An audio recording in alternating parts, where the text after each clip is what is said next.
But I know I will make it anyway across northern Spain. First day of walking in the rain terrifies me.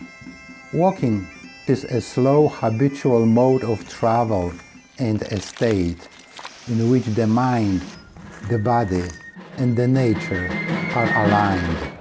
Here, I make a fatal mistake, and as a result, I ended up balancing perilously on a 300-meter cliff edge, plunging directly to the Cantabrian Sea. I want to feel the wind on my face. I want to feel the sunshine on my face. I want to feel the rain.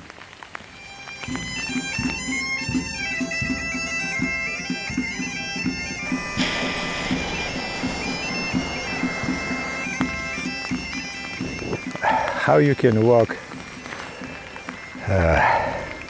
all Camino to Santiago without any blisters. Over the course of my thru-hike, I experienced the simplicity of life while walking long distance. Both mental and physical challenges on the way, a strong connection to the trail, patience, and exposure to pain. Hiking allows me thinking and reflecting, experiencing solitude and freedom, and enjoying the uplifting scenic beauty and wildlife. I have been walking with a friend of mine,